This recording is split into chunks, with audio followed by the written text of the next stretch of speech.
Today's presentation is on economic fundamentals. So, in this presentation, I'm going to explain the different things like trade, policy, and marketing fluctuations. My name is Gabriela Smirnov, and this is for class ECO 112.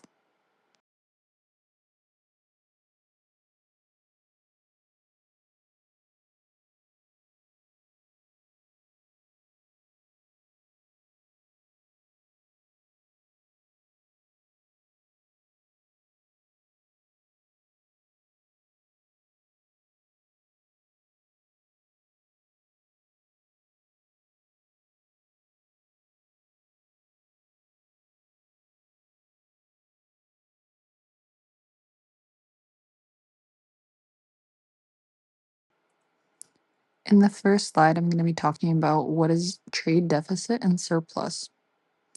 A trade deficit occurs when a country's imports exceed its exports, meaning it spends more money on goods and services from abroad than it earns through its own exports. This can indicate strong domestic demand, but also lead to increased debt or reliance on foreign financing. In contrast, a trade surplus happens when exports exceed imports, showing that the country earns more from selling goods and services to other nations than it spends on foreign products. A trade surplus often reflects a competitive economy with high production and global demands for its goods.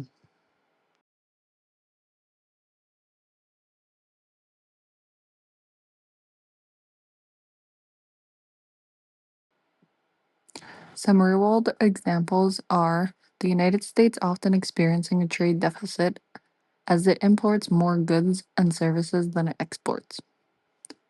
Major imports include electronics, automobiles, oil, which reflects the company's strong consumer demand and reliance on global supply chains. On the other hand, Germany consistently runs a trade surplus, exporting significantly more than it imports. Its economy is driven by high value exports of cars, machinery, and chemicals, which are in demand worldwide.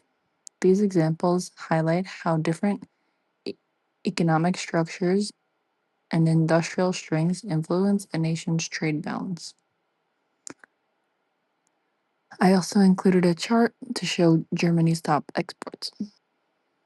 Yes, the US does have a trade deficit. The United States consistently runs a trade deficit for several key reasons. First, a strong US dollar makes imported goods cheaper, encouraging consumers and businesses to buy more from abroad. Second, there is a high domestic demand for foreign products, from electronics to automobiles. This drives imports upwards. Finally, global supply chains and outsourcing means that many goods consumed in the US are produced overseas, further increasing imports relative to exports. These factors together help explain why the US spends more abroad than it earns from exports.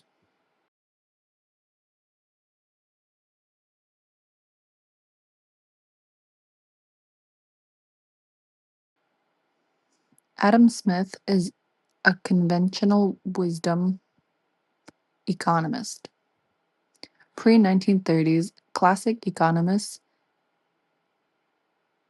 is a school that was thought to emphasize the idea of self-regulating markets. According to this view, the econom according to this view, the economy naturally moves toward full employment and equilibrium without much government intervention.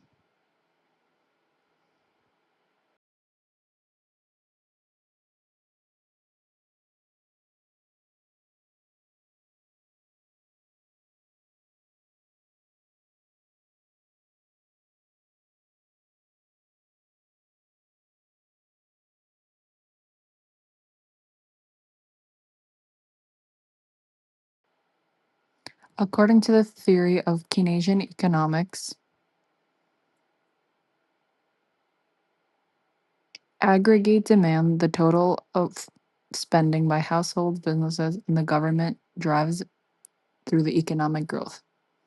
During periods of low demand, the economy can remain in recession without intervention.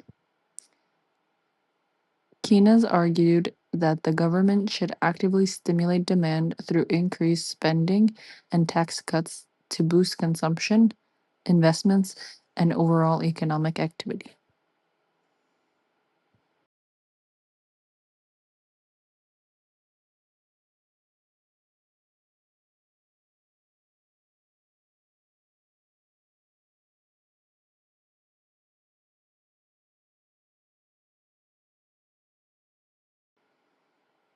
I also provided a chart to compare the different theories, such as classical economics and Keynesian economics.